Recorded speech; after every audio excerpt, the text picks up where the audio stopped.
Hello, fifth graders. We are going to get started with math for our crazy week out of school.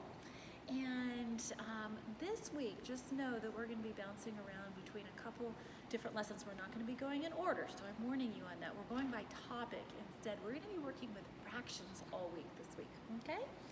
So today, where I need you to be is Lesson 86. That is on page 559. So turn in your book to page 559 and take a look at what the title is. Okay, 559. The title of this lesson is Multiplying Fractions and Whole Numbers. You're going to find this lesson is actually really easy because we've already been multiplying fractions. If you remember, we have done problems like this. If we multiplied 1/2 times 2/3, and that equaled, we just multiply straight across, remember that? So we would have 2/6. And that's kind of the multiplying fractions that we've already done. All that's different about the lesson today is that we're multiplying fractions by whole numbers. So instead of two fractions, it would be like this. 1/2 times 6 equals, and we'll solve for that. So think about this logically. Do you remember that when we're multiplying fractions, we could replace the times sign with the word of, like 1/2 of 2/3. 1/2 then of 6. Think about that. What is 1/2 of 6? 1/2 of 6 is 3, right? So there's our answer. But let's see an easier way if we don't have to picture that in our head. 1/2 times, think about how we would write the whole number 6 as a fraction. All we have to do is put it over 1 because it is 6 ones. So all you have to do when you have a whole number is stick it over a 1 and then still multiply straight across like this, okay? So 1 times 6 is 6, 2 times 1 is 2.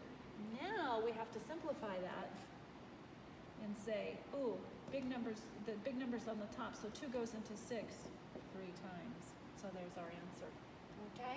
Now look in your book at the example that is on page 561. 561. The example says, what is 2/3 of 4? Let's write that out here. 2/3, remember when it uses the word of, that is times 2/3 of 4. Now, since it's a whole number, I'm just going to make it a fraction that's over 1. Okay?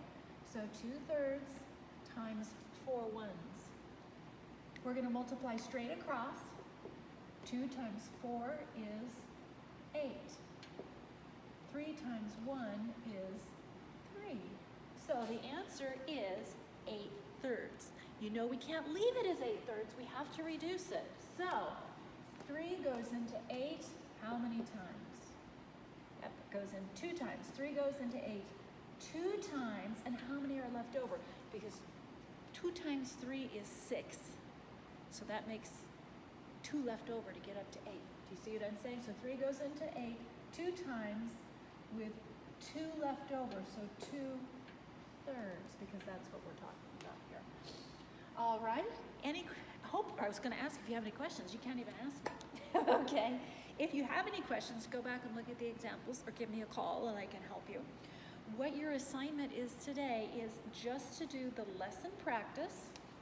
You're doing on page 561. You're going to be doing A through G. Okay, just the lesson practice. And then you're going to be doing worksheet 3 teaching for lesson 86, and that has a 1 through 8 on it. So you can see it's not a long lesson. We're not going to be doing long lessons this week because we are going to be just trying to hit these really important topics, and we'll be doing lesson practices and worksheets. So your lesson for today is page 561 A through G, and then the worksheet for lesson 86. And all of it is going to be problems like this where you're finding a fraction of a whole number. So remember, just put that whole number over 1 and you should be set. Let me know if you have any questions.